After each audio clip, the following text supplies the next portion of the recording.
कौन उन पे भरोसा करता। आज तक उन्होंने किसी को छोड़ा है? जितने भी आए उनके सामने रास्ते में जो भी आए, शंकर सिंह वाघेला, आडवाणी जी, मुरली मनोहर जोशी, टोटल का कैरियर खत्म कर दिए। बाहर से प्रोडक्ट लाते हैं और उन्हें चोर लोग को मंत्री बनाते हैं। हेमंत बिस्वा शर्मा उनके ऊपर वाटर घोटाला का पूरा बुकलेट जारी करते हैं और उसे लाके मुख्यमंत्री बना देते हैं। दिल्ली देख रहे हैं, अब मैं हूं आपके साथ शाहीन खान और इस समय आम आदमी पार्टी पूरी तरीके से जो दिल्ली की सियासत है उसमें पूरी तरीके से उतर चुकी है। आप देख सकते हैं कि लगातार प्रदर्शन किया जा रहा है हाथ में लेकर कि संविधान की रक्षा करना है, लड़ाई मजबूरी है। हो सरकार जब जन विरोधी फिर तो जंग जरूरी है, यानी कि लगातार आम आदमी पार्टी इसी तरीके की बात कर रही है और जंग के लिए आप तरीके के वहाँ पर भी पोस्टर आप देख सकते हैं। सर, आपके हाथ में पोस्टर है, क्या कहता है? ये संविधान बचाने की लड़ाई है। ये लड़ाई हम लोग मर्जी से नहीं, मजबूरी में लड़ने आए हैं। घर परिवार पुणे से हम आए हुए हैं, तो पुणे से आए? पुणे से घर परिवार लोग छोड़ के आए हुए हैं। ये इस बार हमारे नस्ल बचाने की लड़ाई चल रही है, क्योंकि मोदी जी 2014 से पहले हम लोग जो इंसान थे उसे उन्होंने हिंदू और मुसलमान बना दिया है। तो ये अब हमारी नस्ल की लड़ाई है। फसल खराब होती है तो हम 4 महीने में फिर से नया फसल उगा लेते हैं, मगर मोदी जी हमें नस्ल बर्बाद करने पे तुल गए हैं। वो खुद तो पढ़े नहीं हैं, वो इंटायर पॉलिटिक्स किए हुए, जो उनके साथ उनको किसने पढ़ाया आज तक ऐसा टीचर का पता नहीं। उनके साथ जो पढ़ा वो स्टूडेंट का पता नहीं। 35 साल उन्होंने भीख मांगा दिल्ली यूनिवर्सिटी में, कब उन्हें डिग्री मिल गई पता नहीं। 1986 में वो डिजिटल कैमरा लेके फ़ोटो खींच के आडवाणी जी का भेज देते हैं, वो फ़ोटो छपती है तो आडवाणी जी खुश हो जाते हैं। कौन उन पे भरोसा करता। आज तक उन्होंने किसी को छोड़ा है? जितने भी आए उनके सामने रास्ते में जो भी आए, शंकर सिंह वाघेला, आडवाणी जी, मुरली मनोहर जोशी, टोटल का कैरियर खत्म कर दिए। बाहर से प्रोडक्ट लाते हैं और उन्हें चोर लोग को मंत्री बनाते हैं। हेमंत बिस्वा शर्मा उनके ऊपर वाटर घोटाला का पूरा बुकलेट जारी करते हैं और उसे लाके मुख्यमंत्री बना देते हैं। हमारे महाराष्ट्र में अजित पवार 70,000 करोड़ का घोटाला किए सिंचाई का, कहते हैं चक्की पीसिंग। उप मुख्यमंत्री बनेंगे ये नहीं बताते हैं, लाके उप मुख्यमंत्री बना देते हैं। छगन भुजबल जेल में रहते हैं, बाहर आने के बाद ये उन्हें मंत्री बना देते हैं। उनका तो आप कह रहे हैं कि मोदी जी जन विरोधी?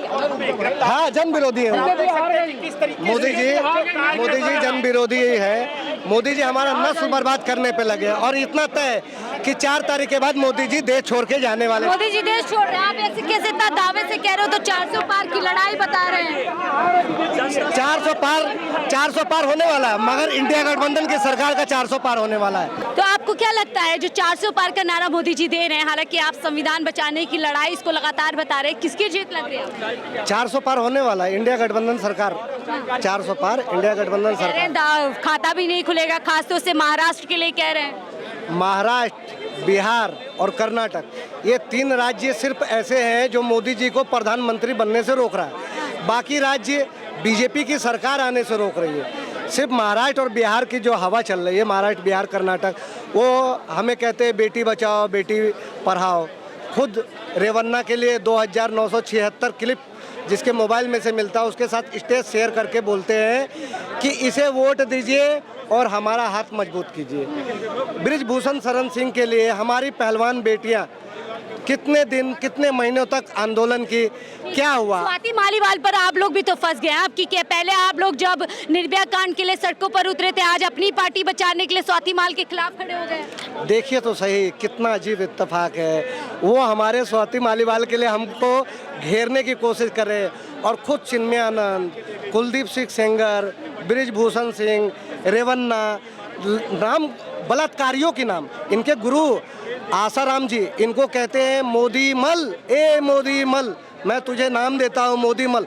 मल का मतलब तो सारी दुनिया जानती है, मल जो हम सुबह सुबह निकालते हैं। स्वाति माल के मुद्दे पर अरविंद केजरीवाल, स्वाति मालीवाल के मुद्दे पर अरविंद केजरीवाल चुप्पी क्यों साधे? आपको नहीं लगता कि ये बीजेपी का किया हुआ काम है? आपको नहीं लगता कि बीजेपी का किया हुआ ये काम है? ये क्या कहे, मोदी जी पूरा साम दाम दंड भेद दिखा के आम आदमी पार्टी के एक एक पार्षद, एक एक नेता, एक एक विधायक को खरीदने तोड़ने की कोशिश कर, कुछ का मन डोल जाता है, बाकी तो वही अटल। आप भी कह रहे हैं स्वाति जी का मन डोल गया है, भाजपा की तरफ हो चला। बिल्कुल, देखिए स्वाति जी जो हैं लगातार भाजपा के संपर्क में हैं और जिस तरह से उन्होंने राजनीतिक तौर पे बिना अपॉइंटमेंट के मुख्यमंत्री निवास में घुसने की कोशिश की। देखिए नॉर्मल व्यक्ति को भी पता होता है कि अगर कोई सीएम हाउस में जा रहा है तो उसके लिए अपॉइंटमेंट चाहिए होती है। देखिए मैं ये नहीं बोलता कि ये पहले तो इंक्वायरी होनी चाहिए। आपके चैनल के माध्यम से मैं ये बताता हूँ, अगर कोई पुरुष निर्दोष है तो उसके खिलाफ उसको बचाना ज़रूरी है कि नहीं। देखिए आप बोल रहे हैं अरविंद केजरीवाल चुप्पी करके बैठे हुए, अगर अरविंद केजरीवाल चुप्पी करके बैठे होते तो विभव कुमार जी के गिरफ्तार होने के बाद अपनी गिरफ्तारी और पूरी पार्टी के नेताओं की गिरफ्तारी देने के लिए हम लोग सड़क पे नहीं आए होते। और ये जो भाजपा 400 पार के नारे लगा रही है, तो मैं तो यही बोल रहा हूँ भाजपा की हवा निकल गई अब की बार। ठीक है, विभव कुमार जी की गिरफ्तारी के बाद सड़कों पर आने, तो क्या ये माना जाए कि वो विभव कुमार के समर्थन में है और स्वाति मालीवाल के खिलाफ खड़े हैं? देखिए मैं वही बोल रहा हूँ कि जब तक चाहे वो महिला हो चाहे पुरुष हो, सबको एकदम अधिकार है कि वो पूरी तरह से अपनी लड़ाई लड़े और अगर वो गलत नहीं है तो बिल्कुल हम उनके साथ खड़े हुए और पार्टी पूरी खड़ी हुई है। स्वाति मालीवाल ने जब आरोप लगाया, क्यों नहीं विभव कुमार को सस्पेंड किया गया, क्यों नहीं जांच की मांग की गई? देखिए जब कोई व्यक्ति गलत नहीं है तो उसे सस्पेंड क्यों किया जाए? तो तय तो कानून करेगा ना जांच। देखिए जो वीडियो प्राइमा फेसी में सबके सामने आया उसमें साफ साफ पता चलता है कि स्वाति मालीवाल जी मेडिकल रिपोर्ट भी तो सामने आई है। मेडिकल रिपोर्ट 4 दिन बाद ली गई, 2 दिन बाद की बैलेट नहीं रहती। मतलब तुरंत लेना चाहिए ना इनको मेडिकल रिपोर्ट। 4 तुरंत रिपोर्ट होती है वो मान्य हो गया नहीं 48 घंटे की होती है, सभी को पता है 48 घंटे की मेडिकल रिपोर्ट मान्य होती है। 4 दिन बाद ये लंगड़ाते हुए पहुंची, पहले क्यों नहीं गई? देखिए पहले हमें भी लग रहा था कि कुछ हुआ, लेकिन जब सीसीटीवी फुटेज सामने आ गए तो सारा सच मालीवाल आरोप लगा रहे हैं कि जो कल के आए लोग हैं उनके लिए आज पार्टी 20 साल पुराने कार्यकर्ता के खिलाफ। ऐसा कुछ नहीं है, सारे के सारे लोग पुराने लोग हैं। मैं भी आईएसी के समय का हूं।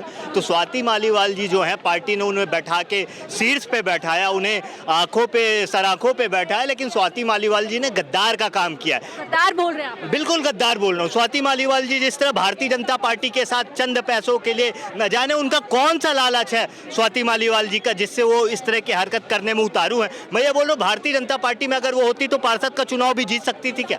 आज उन्हें भारत की संसद में बैठाया आम आदमी पार्टी ने, इतना सम्मान दिया, लेकिन उस सम्मान के साथ स्वाति मालीवाल जी ने क्या किया? स्वाति मालीवाल, मैं ये बोल रहा हूँ कि सीएम साहब उस दिन नहीं थे, नहीं तो ये आरोप विभव कुमार की जगह सीएम साहब के ऊपर लगा होता। सीएम साहब पे आरोप लगा। नहीं आप ये बताइए कि मतलब सीएम हाउस में कोई इतना बड़ा हैवान कैसे हो सकता है कि उनके पेट, मतलब जिस हिसाब से एफआईआर लिखी गई, उनके पेट में 8-10 लात मारे गए, उनकी शर्ट फटी हुई है। आप सभी वीडियो देख रहे हैं, एकदम नॉर्मल कूल। आधी वीडियो एडिटेड वीडियो शेयर की गई। देखिए एडिटेड वीडियो शेयर की गई है, जो भी जैसा भी है ये बिल्कुल झूठ है। सारी की सारी सच्चाई कुछ दिन में आप लोगों के बीच में आ जाएगी। सीएम हाउस पूरी तरह से लेकिन दिल्ली पुलिस ने भी आज ये बोला है कि जिस दिन ये हादसा हुआ, जिस दिन ये घटना, उस दिन की सीसीटीवी फुटेज मौजूद नहीं है, डिलीट कर दी गई है। डिलीट नहीं हुए। मैं आपको बताना चाहता हूँ कि जो आम आदमी पार्टी को ख़त्म करने के लिए हर चुनाव में बीजेपी जो हथकंडा अपनाती है, आप ये संदेह का विषय आप देखिए कि अरविंद केजरीवाल गिरफ्तार हुए थे, इन्हीं कुछ दिनों में उन्होंने उनको राज्यसभा का सदस्य बनाया। जब पूरी पार्टी सड़कों पे थी तो वो यहाँ से नदारद थी, वो विदेश में थी।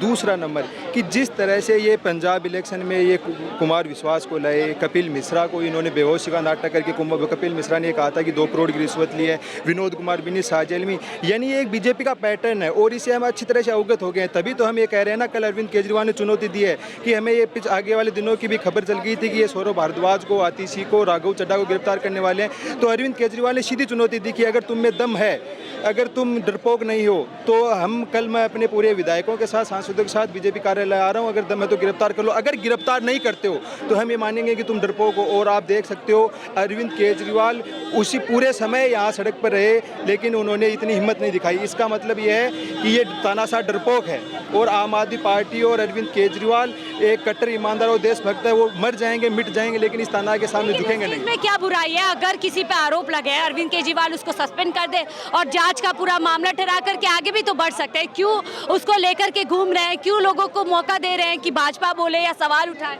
नहीं, कल को वो मेरे लिए कुछ कह देंगे, इनके लिए कुछ कह देंगे, हमारे हर वॉलंटियर को, यानी उन्होंने एक आप ही की पार्टी एमपी है स्वाति मालीवाल, अरविंद केजरीवाल के पीए को टारगेट करें तो इसका मतलब आने वाले दिनों में ये मुझ जैसे कार्यकर्ताओं को टारगेट करेंगे। यानी इनका सीधा का सीधा टारगेट ये है कि अरविंद केजरीवाल आम आदमी पार्टी को ख़त्म करना चाहते हैं। रहा सवाल स्मृति जो इनका आप कह रहे स्वाति मालीवाल जी का, तो उन्हें इतनी क्या जल्दी हो गई थी? वो अरविंद केजरीवाल जेल से आए 2-3 दिन हो गए थे, वो वहाँ क्यों नहीं? एक प्रक्रिया होती है, अगर प्रक्रिया फॉलो करने के लिए उनको कहा गया तो प्रक्रिया फॉलो उन्होंने क्यों नहीं की? 2-3 नंबर चीज़, उन्हें तत्काल MLC करवाना चाहिए था, वो 2-3 दिन उन्होंने इतनी देरी क्योंकि, यानी कहने का मतलब ये है कि ये पूरे पैटर्न बीजेपी का था वो एक एक्सपोज हो गया और ये जनता के सामने खुल गए हैं। ठीक है, बहुत बहुत शुक्रिया हमसे जुड़ने के लिए। तो आम आदमी पार्टी के लोगों से बात कर रहे थे आप स्वाति मालीवाल के मुद्दे पर। दिल्ली के अंदर आप वर्सेस आप होता दिखाई दे रहा है, लेकिन सवाल ये होता है कि आखिर इस लड़ाई में कौन सच्चा है कौन झूठा है। तमाम ऐसे सवाल है, एक तरफ से लगातार गंभीर आरोप लगाए जा रहे हैं, तो दूसरी तरफ से उन आरोपों को झूठा बता करके भारतीय जनता पार्टी की साजिश बताया जा रहा है। और उसी के चलते हुए पूरी तरीके से दिल्ली की सड़कों पर आज सियासत गर्म की गई है। फिलहाल मुझे दीजिए इजाजत, आप देख रहे थे 4 PM दिल्ली।